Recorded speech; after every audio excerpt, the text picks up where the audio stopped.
All right, my next guest is a music producer, sound engineer, and MC from the East Coast. He is a true craftsman of boom bap magic and brings emotion to everything he touches. Not only does he make amazing music, and as I mentioned at the start, he can rap his butt off too.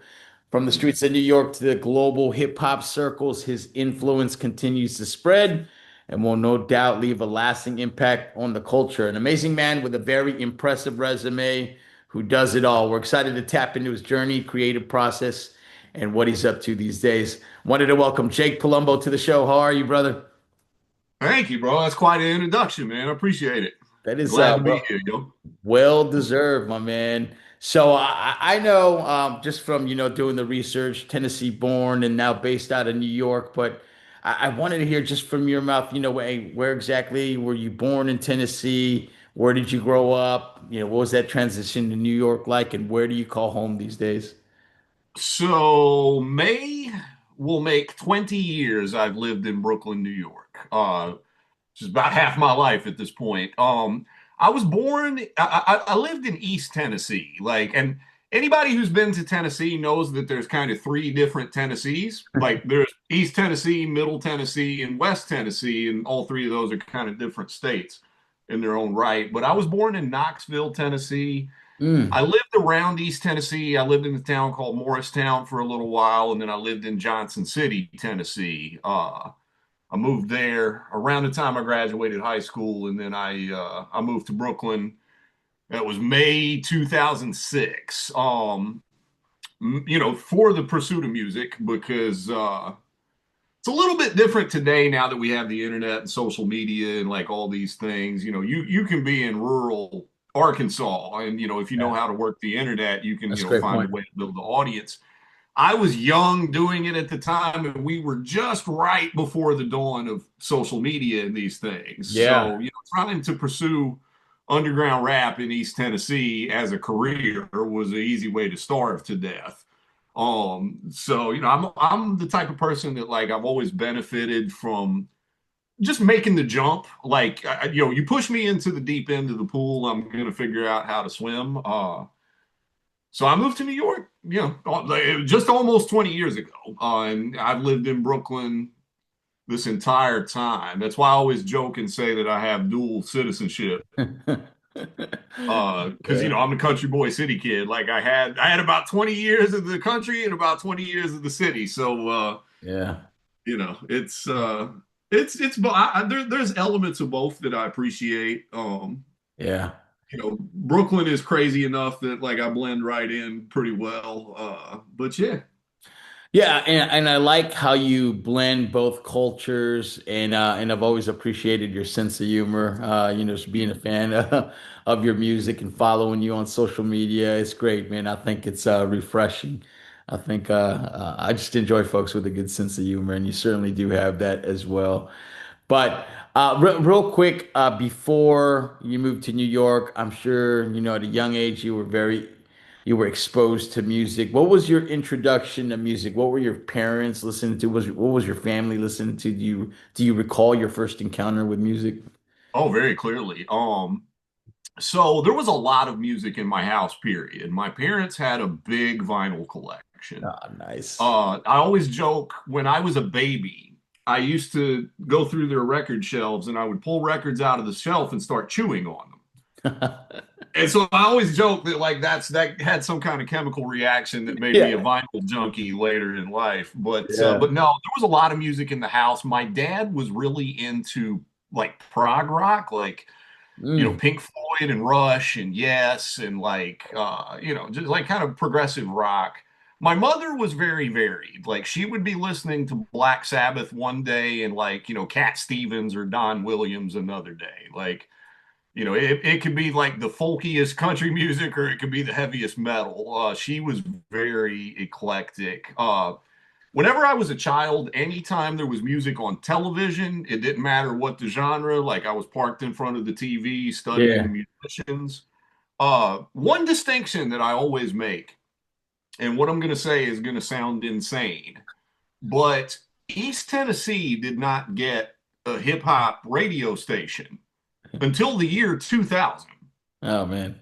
when one of the stations changed formats and became Jammin' 92.3. And so I'm saying that to say that if you were stuck in the little corner of the country that I was, if you didn't have MTV, which my family didn't have cable until I was in maybe the ninth or 10th grade, Sure. there was nowhere for you to hear hip hop. So where I did hear hip hop was I used to stay at my grandma's house like when my parents were working and things like that, and my grandmother did have cable. Okay. So every time I went to my grandmother's house, I would ask her, "Could you put it on MTV? Could you put it on MTV?" And that even sounds crazy today. That MTV was at one point a place where you could Yeah, discover new music. That that's right. sounds ridiculous today. So I would just always ask her to put it on MTV, and whatever was on MTV was what I was watching. And Yeah, inevitably, that becomes Yo MTV Raps that's at some right. point. And I start seeing some things that piqued my interest. Where it all kind of began was I used to mow my grandmother's lawn for 20 bucks a week. Yeah. And I would take that $20 to Camelot Music in the mall and just buy somebody's album. And there was one day I seen Public Enemy, It Takes a Nation of Millions in that store. And that album, I think this is like 95, so that album's almost like 6 years old at that point. Just out of curiosity that I couldn't shake, I bought that album and I took it home and I played it so many times that the tape snapped.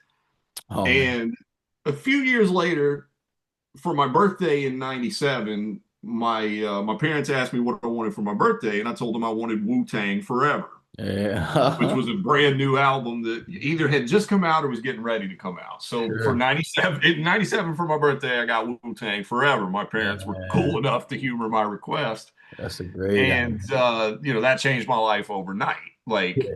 that in one whim kind of solidified like my existential need to be in hip hop when I grew up. Man. Especially once I figured out that the RZA was the guy producing everything and like understood the concept of a hip hop producer being a one man band in a way.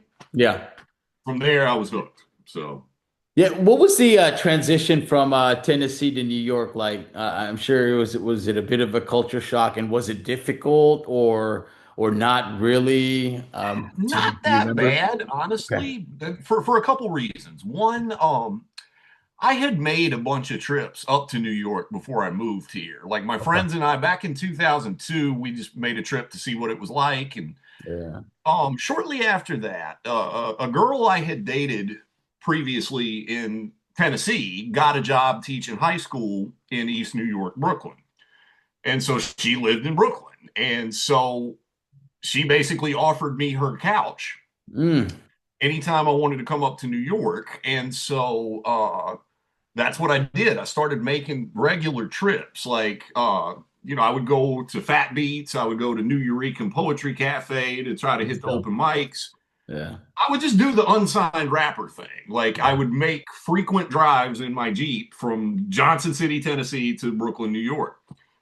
Good crash at her place when I was up there. So I had been to, maybe by the time I moved here, I had maybe been here 10 or 15 times. Oh, so it was like second home already at that point. So right. Yeah. And the other thing is like, yeah, it was a struggle at first, but one thing I will say about New York City is that I found it to be a place that rewards hustle. Mm. Like if you're willing to just keep grinding and not give up and keep subjecting yourself to, whatever headaches of the grind are, I feel like New York City does reward hard work. Dude, I like that. Yeah. So Yeah. not too long after I moved here, I ended up getting an internship at a recording studio. Oh, sick. I was working my day job, Monday through Friday. I was working for it was actually a website that sold digital cameras. I was a bookkeeper. Okay. And even that taught me some skills that I Yeah. applied to, being a label in the future. But anyway, I was interning at the studio on nights and weekends. I was working my day job, and November, what was it, 17th, 2008, my whole life changed where in the same like 72 hours, I lost my job. Like the company I worked for went out of business. one of the engineers at the studio I was interning at quit, and I got my first paid recording session. I got $40 to record a rapper named Wise. Oh man. And the day after that, I was hustling beats on Craigslist at that time. Oh I was dang. like making ads on Craigslist, like, hey, if you're a rapper and you need beats, and it had a link to Yeah, like, I think at that time it would have been a SoundClick page. yeah, sure. If that dates it any. So anyway, the following day, I sold 3 beats off Craigslist. And Oh, I think for those 3 beats total, I got $500. oh man. Dude. They were like 150 bucks a pop or something like Yeah. that. I think I got about $500 selling 3 beats. So saying all that to say that from that day till now, I've just had to figure it out. Like Yeah. I don't sell weed. I don't drive an Uber. I don't I've been able to collectively survive off all my different music hustles, whether it's engineering, producing, rapping, being a label. I do tutoring and like speaking engagements and stuff like that. Like just the sum of all the parts, Yeah. I have managed to not drown up to this point. And that's, as they say, necessity is the mother of invention. Yeah. When I first lost my job, I tried very hard to find another job. And this was the 2008 recession. Like there weren't really jobs to be found at the moment. Sure.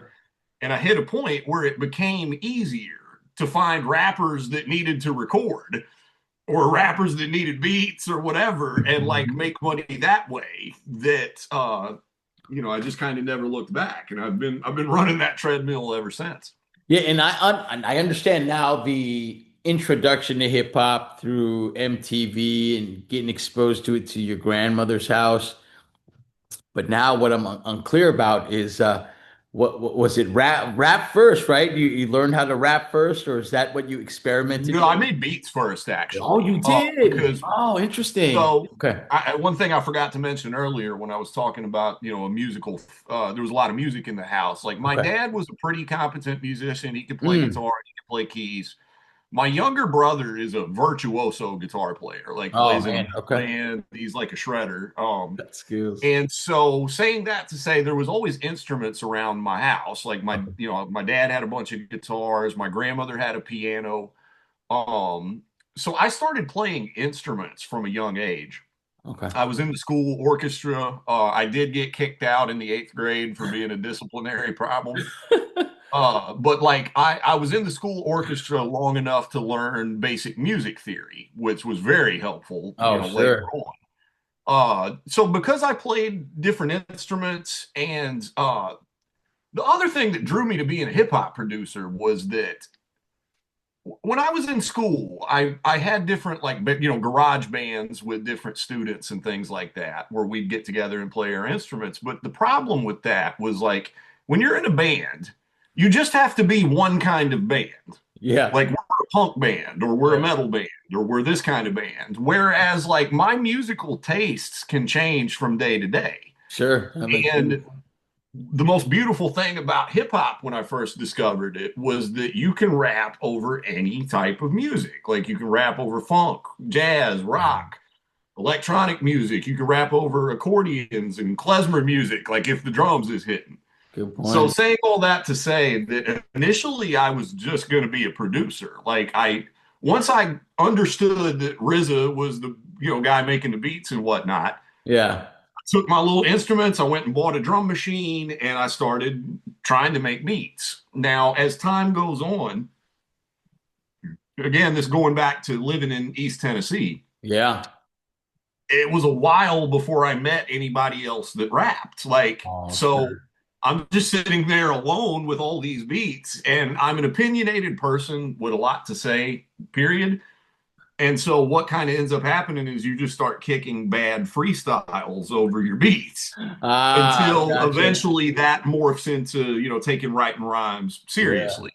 Ah, So man. the Okay. beat aspect came first. I think I got nice at the beats a lot quicker Okay. than I did. Like it took me a little longer to find my voice as an MC. Yeah. Whereas like I had that musical background that I picked up the beats pretty quick. And even to this day, like Making beats is like my happy, stress-free place. Like I just sit down and do whatever I feel like that day with no pressure at all. Yeah. When I have to rhyme, I'm sitting there like racking my brain and like trying to come up with the ill, breaking a sweat. Like, Yeah. I still have to put work into emceeing, but like the music side of it comes a little more naturally, I guess you'd say. Yeah, yeah. I mean, I know that you joke around and say that you play six instruments poorly Right, and you can play it for 8 bars and you're good to go with Pro Tools. right.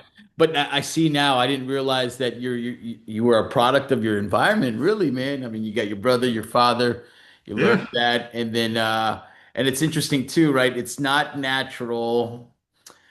Well, maybe it was just me, but just you kind of assume music is made and not think about the elements and how a producer is involved. So it was very interesting that you pinpointed on the RZA and tell me about the quest on purchasing that first Boss Dr. Groove drum machine. Oh, Was that expensive as hell? And yeah, I what was was that story like?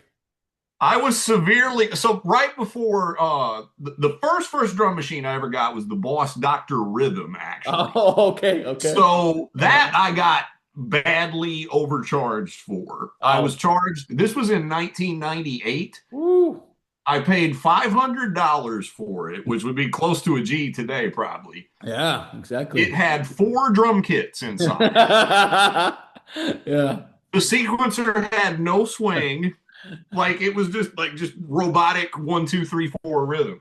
So Yeah. I dealt with that for a little bit, and then I got the Dr. Groove, which Yeah. oddly I only paid about $300 for the Oh, Dr. okay. Groove, and it There could you do a go. lot more than the Dr. Rhythm did. Lesson learned. So yeah, I remember I got it at the Guitar Center in Knoxville, Tennessee. Hmm. Um, and the guy that sold it to me was asking me, like, what are you going to do with that? He asked me if I was, he asked Right. me if I was in an industrial band, actually, because that kind of music was still popular at the time. But I think he thought I was trying to be Nine Inch Nails or something. But Yeah, man. yeah, it's I definitely probably overpaid for those. No, no, it's a good story. And then, just me, knowing the music that you have done and the catalog that you have created and all the amazing people that you worked with. It's always a trip to see those older pictures of, you as a young Jake Palumbo with a Boss Dr. Groove drum machine or the MP7. And you're like, Yeah, man, you got to start somewhere, man. And so it's great. I appreciated the journey just in that photo, right? Because of all the things I know. And then I see that and I'm like, dude started somewhere and then, made it happen. It's very thank admirable. you, man. Everybody's beginnings are very humble for the most part. Like, Yeah. especially most of us that do this hip hop stuff. Like, it's most of us come from pretty humble beginnings. So Yeah. Yeah. it's Is it I don't know. I don't want to assume. Is Jake Palumbo your government name? Jake is, Palumbo Palumbo's is not. not. That was my guess. And so what was the process of giving yourself an identity as a producer, MC? Did you go through many different names? What was the story of No, Jake that was my Palumbo? only rap name. So the funny thing, actually, this is gonna sound crazy. Jake Palumbo was my porn name before it was my rap name. The only other careers besides music I've ever been interested in my life Uh-huh. was either being a professional wrestler or being in pornography or doing music one out, Oh, obviously.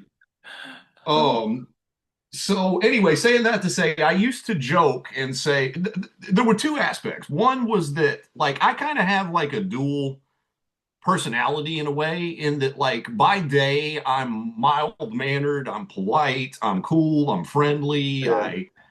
all these things. But if you put a microphone in my hands or alcohol is involved or like I've got this other side to me that's like this crazed lunatic madman.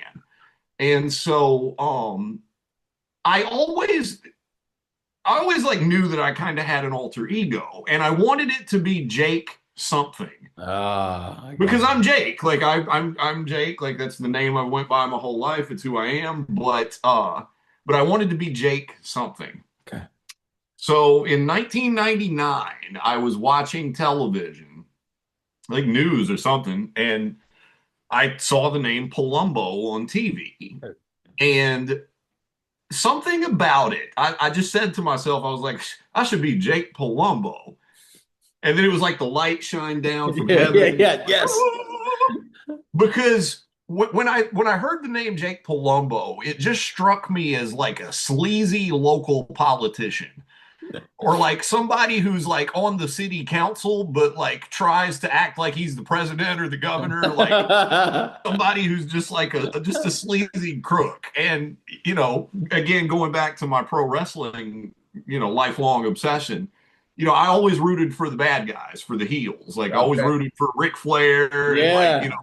the people that were kind of the villains a little bit. Ravishing And so Recruit, all those guys. Yeah. I started going by Jake Palumbo Dude. in 1999. I've been Jake Palumbo for longer than I was not Jake Palumbo. Yeah. And so about 2 years later, I got it tattooed on my Yeah. forearm. Yeah. Yeah. Hell yeah.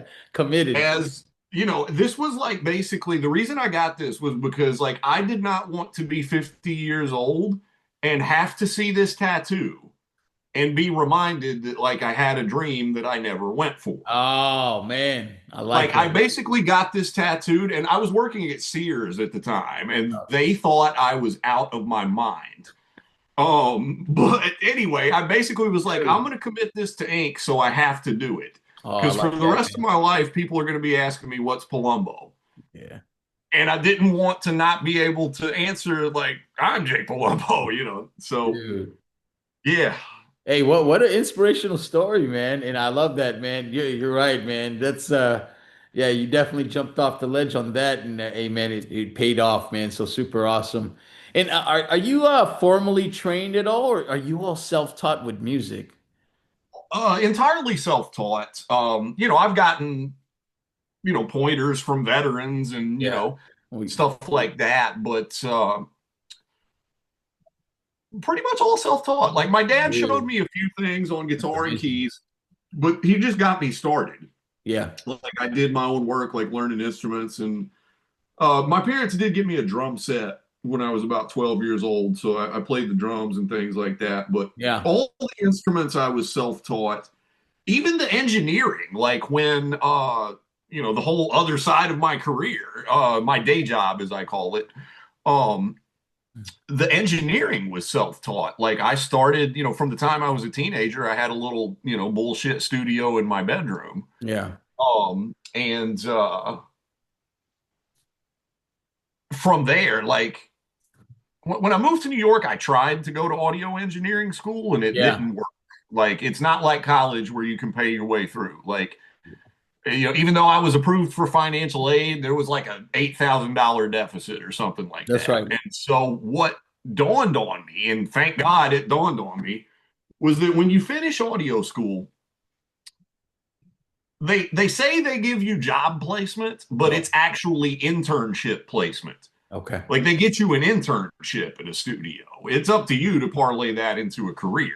So Sure. I got to thinking, I was like, well, what if I just skipped audio school and found an internship at a recording studio? Because that's where I'm going to land anyway. Yeah. And by that point, I had already, recorded a few projects in my bedroom for myself and other people. And like, I, Yeah. I knew what I was doing. I just needed to like apprentice under veterans. Yeah. Uh, so yeah, it's all been self-taught. Like That's impressive. Some people just even have going this down to skill. like when we were talking about earlier, like losing my job the same week I got my first paid studio session.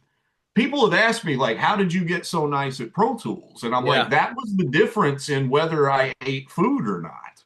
Oh, Because if the artist doesn't have a good session, they're not going to want to pay. And if they're not going to pay, I'm not going to eat tonight. So like it logic. was one of those things that like quite literally I had no choice but to figure out how to ace this assignment.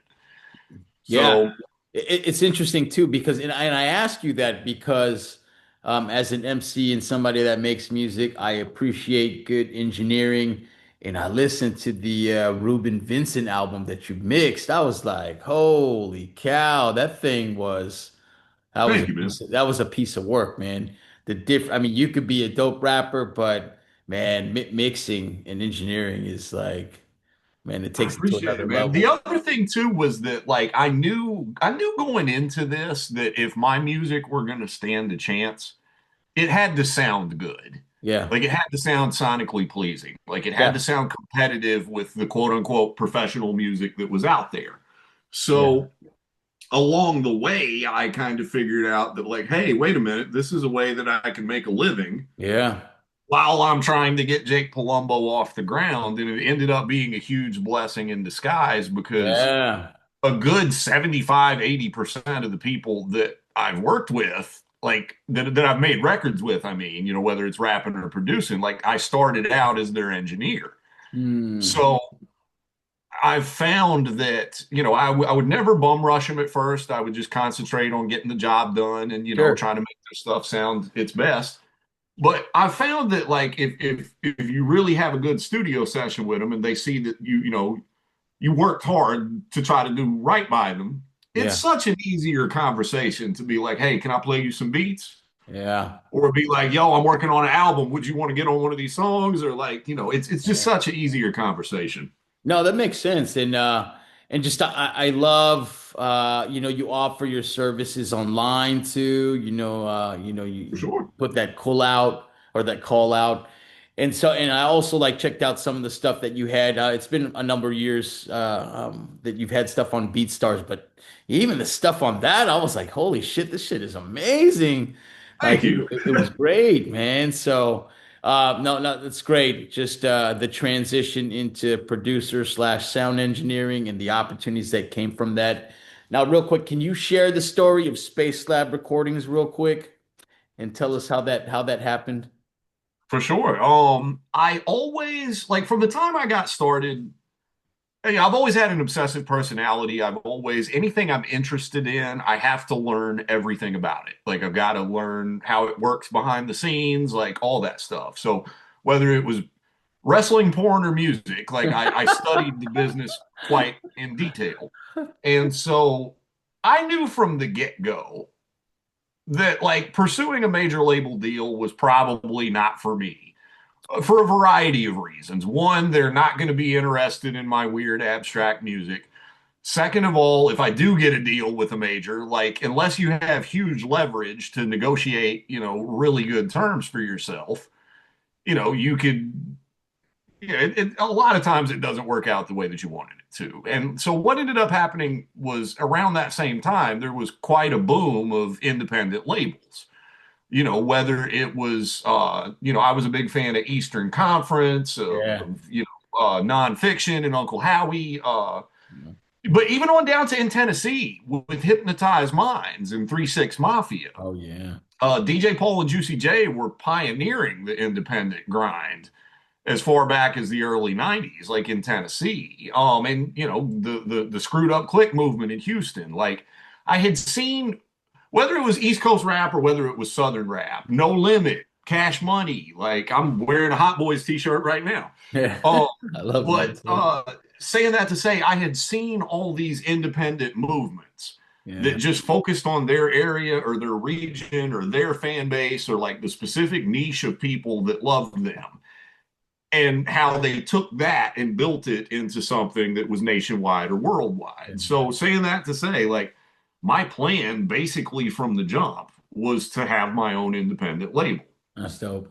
Even before I was into hip hop, my favorite musician was Frank Zappa, and he had his own imprint Okay. and financed his own records and, shouldered all that responsibility so that he could control the way that it comes out. Saying all that to say that SpaceLAB Recordings was founded in my bedroom in Johnson City, Tennessee, when I was a youngin' That's in dope. '99. And I pressed up my first 1,000 CDs in 2003, and then from there, just kept building it. Like I would meet over the years, I would meet different artists and connect with them, and I've got a surplus of beats in the studio and, all these things where we can crank out an album, really with just our sweat and our labor.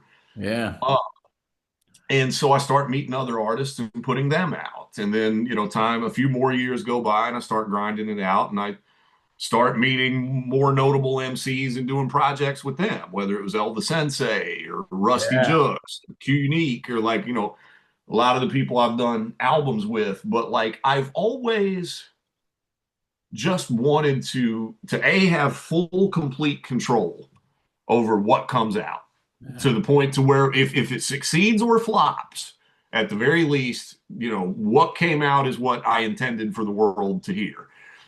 It was my best effort at the time. So, and then, like I said, as time went on and I start seeing all these other examples, and it's I could be here all day talking about labels, fondle them, or there's a ton of great independent labels that just Jeff have their Ducks. niche, and Yeah. right, like, you know what I mean.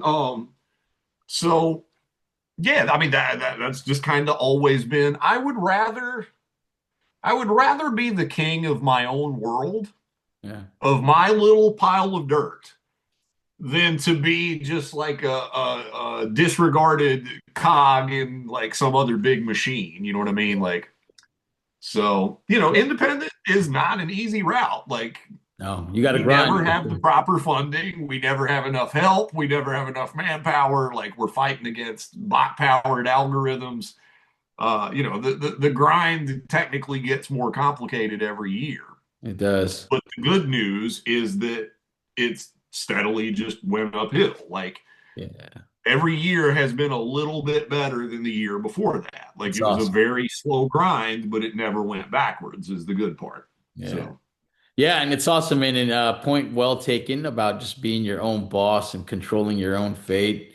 That's awesome. Tell me what motivated the Space Lab name. Where did the name come from? What inspired that?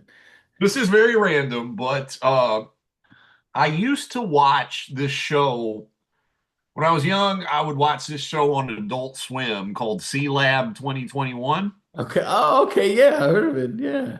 Yeah, it came on like in the early 2000s. I don't think they made it after like 2004 or 5, but it was a cartoon about these people that were stuck on a submarine, and it was like really absurdist humor. And so I was watching a lot of SeaLab 2021. At the same time, I was starting to eat mushrooms, do LSD, cough syrup, like a bunch of different things, as young men often do. And I would be in the lab, like out of my gourd on Pluto. So I was spaced out in the lab, Uh, and I thought C Lab sounded really dope. And so I just kind of put the two together, and I was like, Space Lab was initially just the name of my studio, my bedroom studio. But then when it came time to press my first record, I'm like, what am I going to call my label? I'm like, I'm not going to call it Get Money Records or like, yeah. something like that. I was like, it needs to have like a name that sounds like a boutique label that like makes fine art type stuff. Yeah, I like that. And so, like I said, by combining, being spaced out in the lab and my appreciation of C Lab at the Yeah. time, I just put those together and we have Space Lab. Fantastic, man. And I love everything that you do. And then I want to move on now to some of the projects that I really enjoyed. And I want to talk about the one that hit 1 million streams on Spotify in 23. And that was Plant-Based Libtard, right? Yeah, I mean, that was pretty quick in terms of like how fast it hit 1 million. That was some good music. And did that album ever make it on wax? Did you put that, or was that a digital release only? Digital release only, but it just turned 4 on January 7th. Yeah. So I'm thinking for the 5-year anniversary, I may do like a reissue vinyl. Ooh, man, that certainly Because deserves a physical product. That was such a great album, Thank man. you, man. A lot of people consider that like my best work to date. Yeah. You know what it was like that album was kind of the product of a pressure cooker in society, which we're going through still today. Yeah. Uh, but at the time, like we had just came off a lot of stuff going on in the world, man. George Floyd happened, Breonna Taylor happened, Kyle Rittenhouse goofball happened. Like, we're coming off the January 6th insurrection, and like the world was just in a state of just madness. And so what ended up happening, the reason that album was titled as such was that I had made a few social media posts that year that got shared a lot, like got shared thousands and thousands of times and, kind of went micro viral. And so I was speaking out against Kyle Rittenhouse. I was Yeah. speaking out against the cops that killed Breonna Taylor. Mm. And so what ended up happening was because those posts got shared so many times, I end up with tens and thousands of comments, and that Mm. turned into thousands and thousands of messages, and that turned into death threats Oh, from great. people who were, wearing Oakley sunglasses with the American flag in their background, and everybody was calling me a libtard. So other fun fact, I've been a vegetarian since about 2018. Yeah.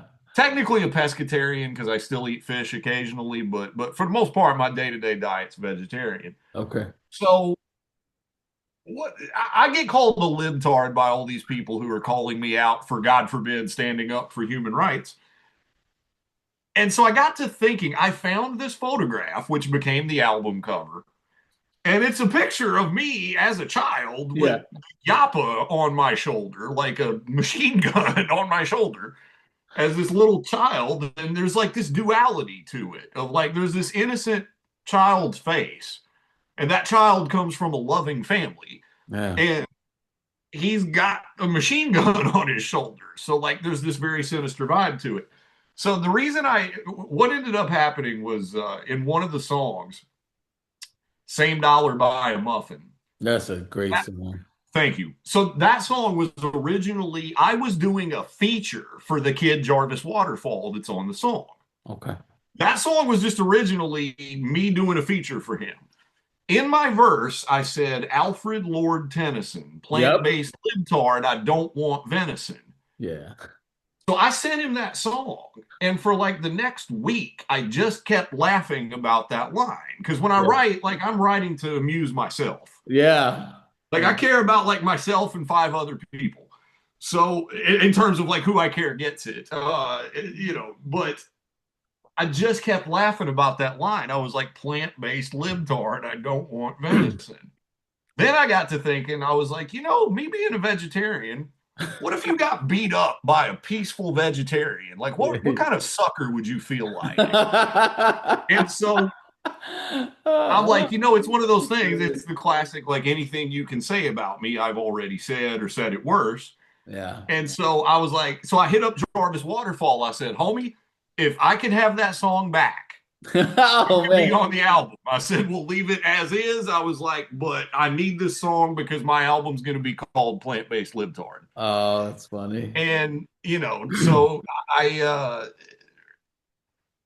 it definitely, I think if I hope to top it one day, but if I don't, I'm satisfied with it. Like as my, Yeah. I guess you'd say my It's kind certainly of, a Mona Lisa. I think too, like the choice of the cover and the title was like you don't know what you're getting into, and then holy cow, man! Just and you mentioned it's funny, Same Dollar Buy a Muffin, which was my first song, and I write the same way too, which is funny. Like, and you make me laugh. Unstable genius since I took my first TCAP. Nocturnal yep. breather, need a CPAP or sleep app. Major white rapper with a high school diploma, killing every show like I'm the virus or Corona. Man, I just enjoy good humor in writing, and so. It just, yeah, man, that album was great. Country Boy, City Kid. It was good, man. Even your like little things that you mentioned, like in that same song, Let the Fiddle Take 'Em Out. If you want to play text, gotta have a fiddle, right? If you want Jake Palumbo to rap on your track, better have a couple grand. Just, I mean, I appreciate it. I think you're really good too. What I love what you do is your ability to program drums is just phenomenal. I know you mentioned that you had a drum set at one point, and Yeah, that comes from being a drummer, actually. okay. So all right, you Like actually play drums still. that's Yeah, funny too because you got people a always good ask me command of like, it. they'll ask like, do you do the music first or you do the drums first when you Yeah, make beats? And I do the music first. Reason being is because the drums come so naturally to me that I don't have to think about it as hard. Ah, Like, because, when I was in the school orchestra, I did percussion, like I did classical percussion. So I was playing everything from drums to shakers to wheeros but then my parents got me a drum set when I was, I think in the fifth or sixth grade. okay.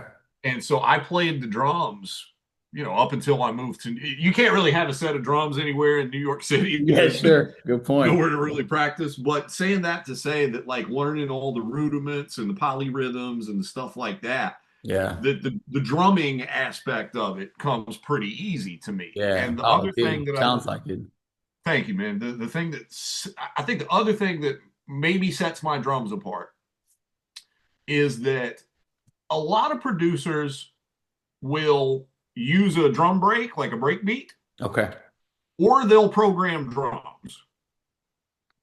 I have a tendency, like on you just pick any random Jake Palumbo beat. There Okay. could be as many as three different break beats in there, Mm, and I've programmed drums on top of that.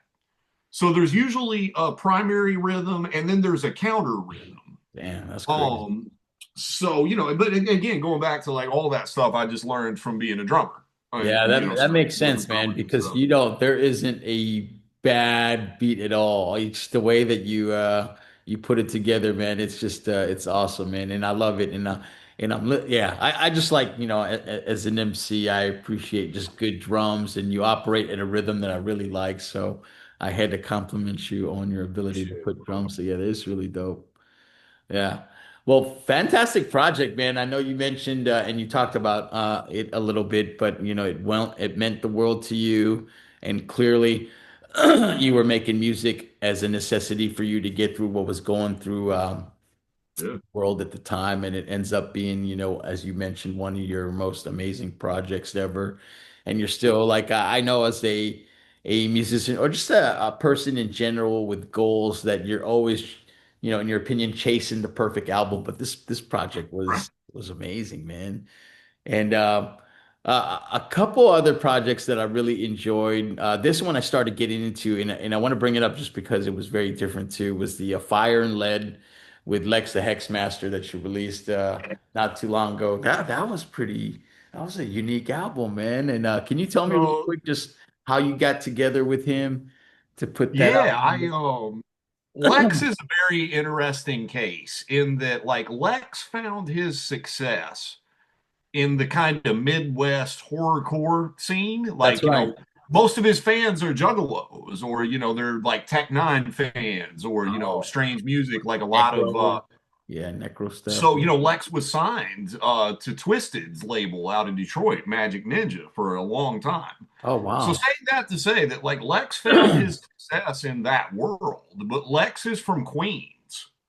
Like, he grew up Oh, listening to Nas and Mobb yeah. Deep, Wow. DMX.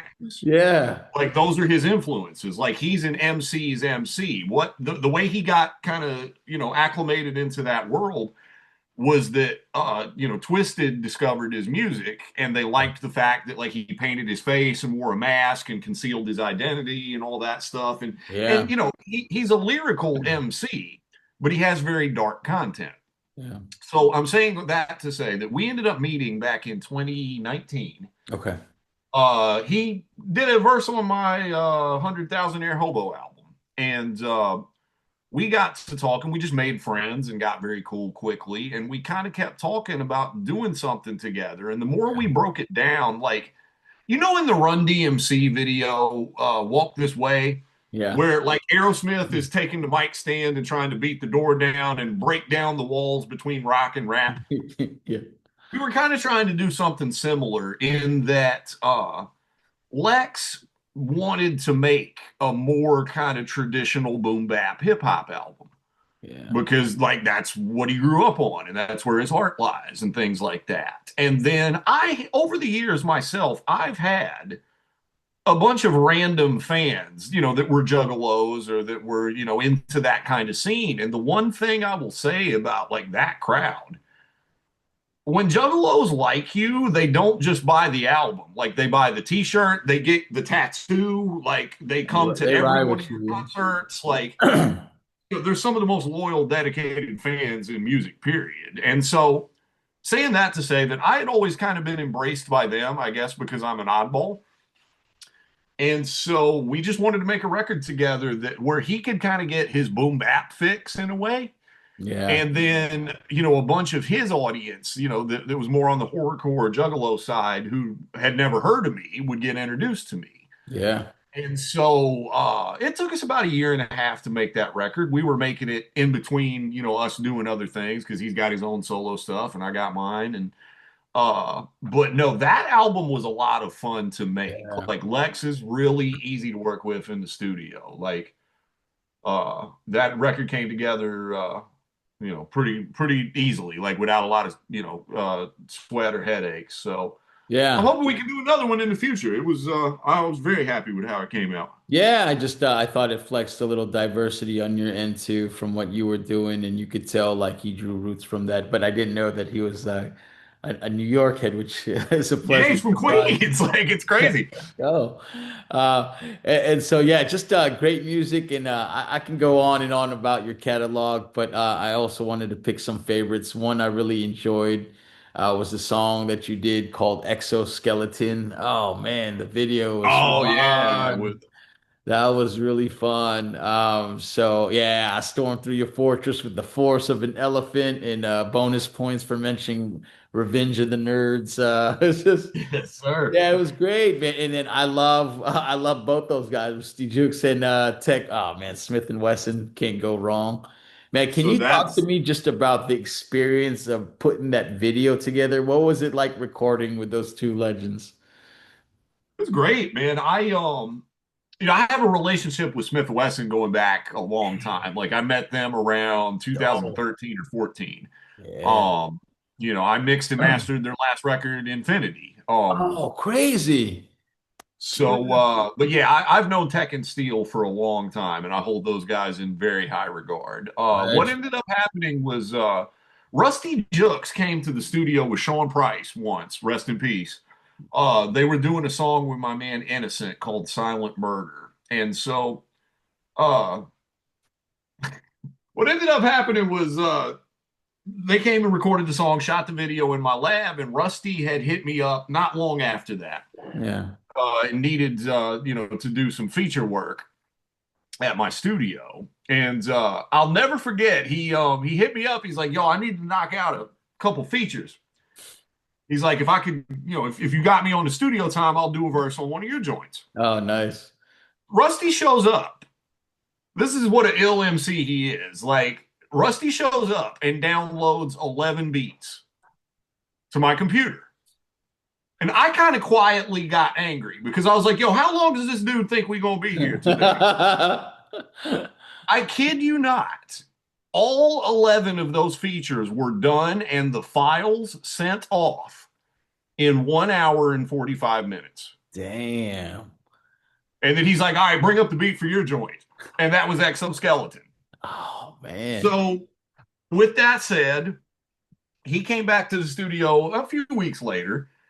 And he's like, let me hear some new beats. And then we get to talking, and, it ended up, we did a whole project together, Jake and the Jooks Man, in 2018. Man, that was And he's such a natural that, like, most of the verses that you hear on the album, it's a first or second take. Like, he's not in the booth for long. Like, you know what I mean? geez. Like, he's really a natural with that. And same thing with Tech and Steel. Oh, I It bet. was really funny because the day we shot the Exoskeleton video, That was fun. DJ Danger did the cuts on that. There's one little clip at the very beginning where he's like, "DJ Danger," and I'm pointing to him. He literally gets off the train like, "Hey, what up, guys? I'm here for the video shoot." And we turn around and there's this giant black cloud approaching us. Uh-huh. Within, not even kidding, like less than 2 minutes, it was torrential downpour. We had to literally hold up the camera and shoot DJ Danger's scene, and then he had to break because there was a cloud just literally Getting ready coming to for come. us with a storm.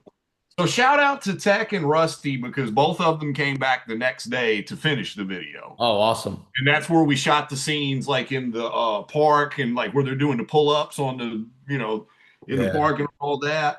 They came Fun. back the next day and we finished it. But yeah. Man, yeah, it just man, yeah, you got such an awesome catalog and also too is I'm a big fan from this guy way back in the 90s. Curious, man. So that song that you did with him, Evident. Oh man, it Oh was man. good to hear him clean out that song. He's got this distinct voice that I really enjoy and just you two together on that track was really awesome. And can you talk to me about how that song came to life. What happened? Yeah. Yeah, I Curious is a one of one for starters. Like he's a really unique MC. Okay. I've been a fan for many years. Yeah. I didn't actually meet Curious until Okay. last summer, in Oh, summer of 2025. Now, a lot of people know like I work with the beat miners a lot. Like I've been the beat miners engineer for years now. Um and so Curious did a song with the beat miners called Easy. okay. So it was really funny, man. Like it's so crazy. It's like the people who have like accomplished the most are often the most humble, whereas like the people who have not are usually the most arrogant and rude. So I get Go a text figure, one man. day. I get a text one day and it says, "Peace, Jake. My name is Curious George." And then in parentheses it said rapper. And in my mind, I'm like, bro, I was listening to a constipated monkey two Yeah, days ago. I'm curious. Woo, I man. was literally listening to this 2 days ago. Like, bro, I know your catalog, sir. Like, I have your second album. Like, Yeah. so anyway, I hit him back. I was like, bro, salute. And so he ended up setting up a studio session to get the song he did with the Beat Miners mixed. Yeah.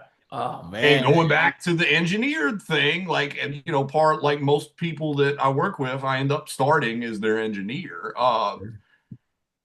Curious and shout out to my man Carlos from Classic Material. They came by the lab and we mixed the record. It went really well. And like to my pleasant surprise, Curious was like, "Yo, man, I checked out some of your joints, bro. You got some heat." And I was I like, know.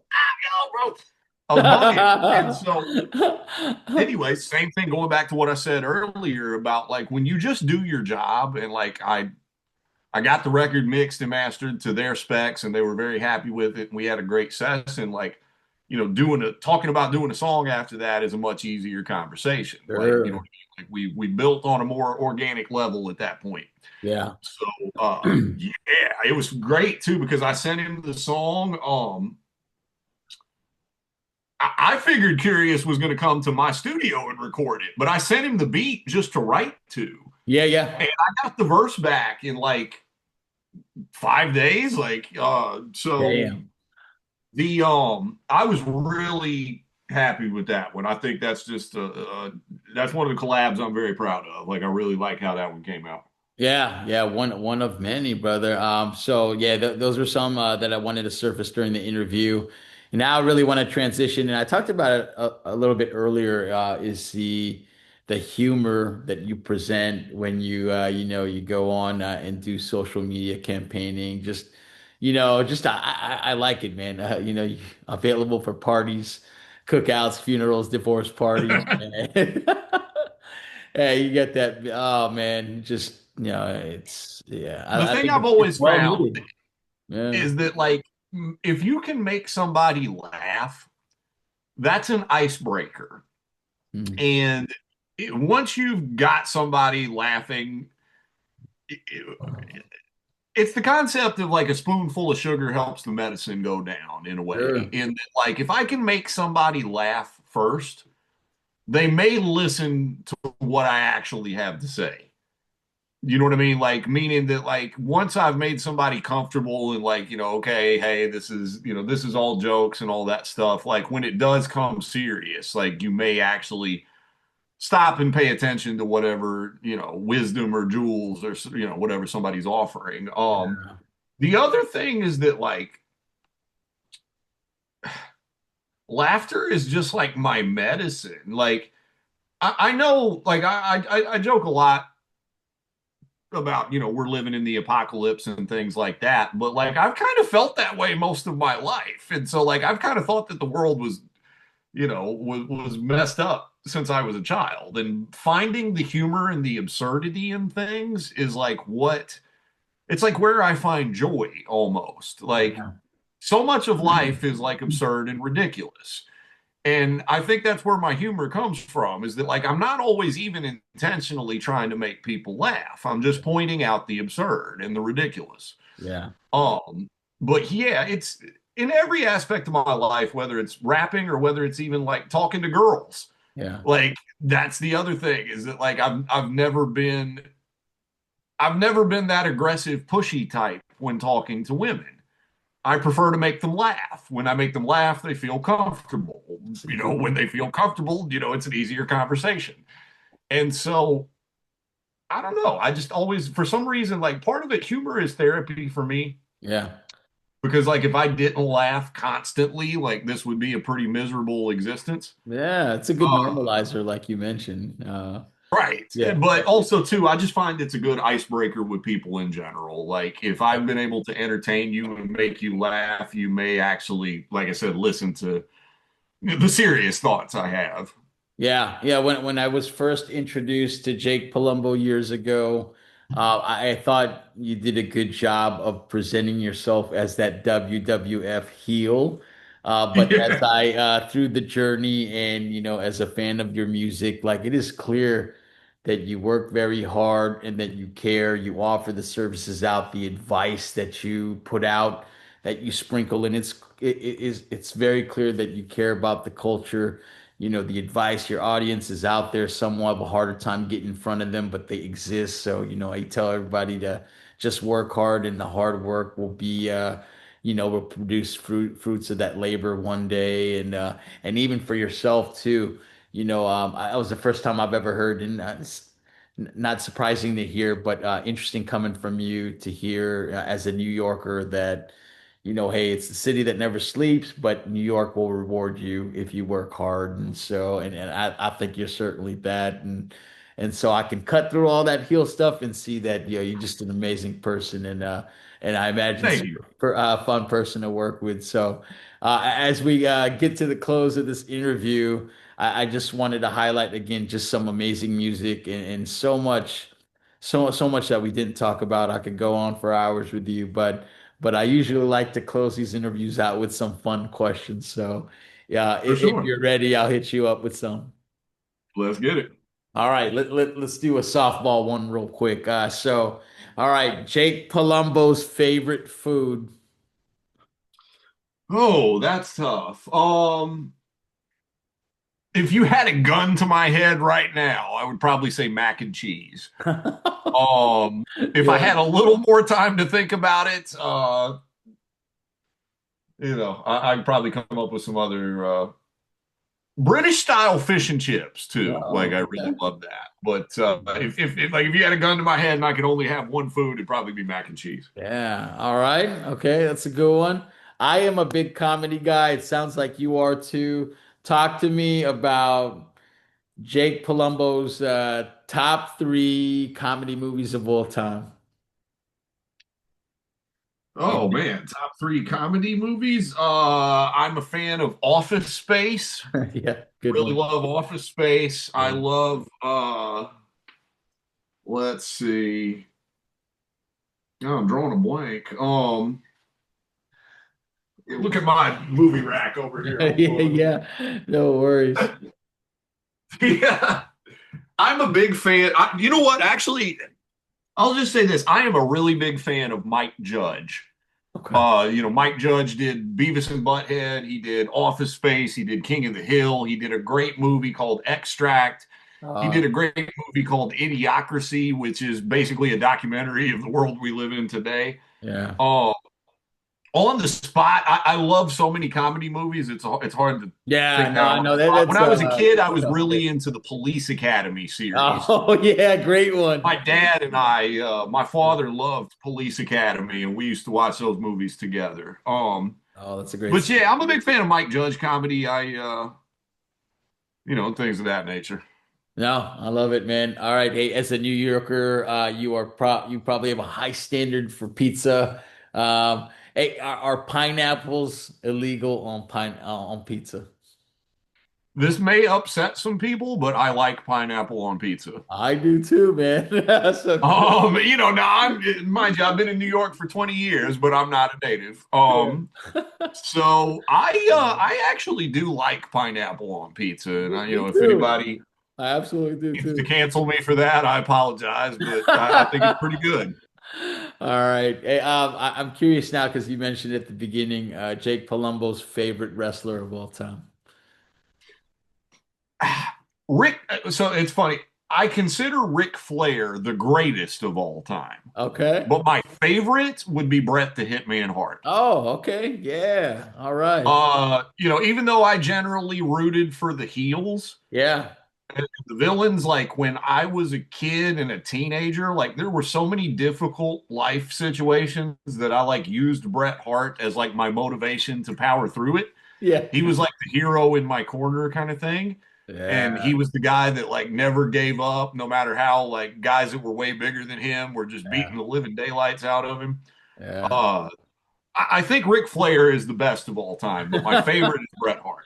So, I remember he was wrestling with the Heart Foundation. I don't know if you oh remember. yeah, Yeah. That yes was great. sir. All right. All right. Follow on to that is your favorite wrestling move of all time. My favorite wrestling move, figure four, Yeah, that's a good one. probably the All figure right. four. My last two questions for you. All right. What conspiracy theory do you low key enjoy? Not necessarily believe, but just fun that it's out there. Uh, as far as popular conspiracy theories, I'm not sure. I have my own conspiracy theory Yeah, sure. that in New York City, the Z train is not real. I have lived here for almost 20 years. I have never, ever once seen a Z train, even though I've been in the stations where the Z train allegedly stops. I've never seen a Z train. I've never looked at the sign where it says, the next train's coming. I've Yeah. never seen the Z on there. I have never heard a fellow New Yorker say, I was on the Z today. And I've never heard somebody say the Z was late. Allegedly, there's a Z train. I've never seen it, so I have chosen to be a Z train is not real truther Uh, absolutist. nice. But yeah, the Z train's not real, folks. All right. Awesome. And my final question for you, if you could share a meal with anyone, past or present, dead or alive, who would it be? George Carlin. Oh man, that's a good one. I think he is desperately needed in this day and time that we live in. He Yeah. was such a great commentator of the world when he was alive, and I think if he were alive today, like he actually he probably might have had an aneurysm or something within Yeah, the day. maybe. Man. If Reagan got him that angry, I don't know what he'd do today. But no, if I could share a meal with one person just off the top of my head, I think it'd be George Carlin. Man, I great. hold him in high Great. regard. Hey, great answer, man. With that, it was an honor to go through your musical journey and just yeah, awesome to hear about all the stories and all the things that happened behind the curtain to get to where you are today. I am a big fan of the iced out Cobra, man, but just I am a big Jake Palumbo fan, man. I appreciate your time. Time is the most, to me, valuable resource that one can give to another. So for you to sit I here agree. and I talk agree. to It's me more about valuable than that. money. Like, yeah. Yeah, it's amazing. So with that, I would love to turn the floor over to you one final time to set us off, please, whatever you want, man. But thank you. I appreciate you. Sure, man. I'm Jake Palumbo. Different people know me for different things, but whatever it is, I just appreciate that you know me. I just released a new album called Euthanasia for the Stupid. Just came out a few weeks ago. I would love it if you went to go check that out. There's a few music videos playing on YouTube for some of the singles. All right. I've got a lot of music coming this year. Craig G and I formed a duo called Antisocial Superheroes. Yeah. We've already recorded a full project together. That's going to be coming out in a few months. Oh, And then, I've got more projects coming where it's me on the beats and somebody else on the mic. For any independent artists, I do a lot of instructional videos where I try to help teach the business and, how to, everything I learned about the music business, I learned by hitting my head and making mistakes. And, I guess my way of giving back is to try to enlighten and empower people so that, they can at least save themselves some of that stress and strain. You can find me online, jakepalumbo.com. I'm on all social media at Jake Palumbo. I'm always working on something. So, believe like I that. said, the train has been slowly picking up passengers for all these years, and we're continuing forward. So, yo, I really appreciate you having me, man. This was a dope interview. Yeah, thank you, man. Well, with that, I'll keep in touch. I can't wait to get it out. Enjoy the rest of your weekend. Yes, sir. And I that's appreciate it, family.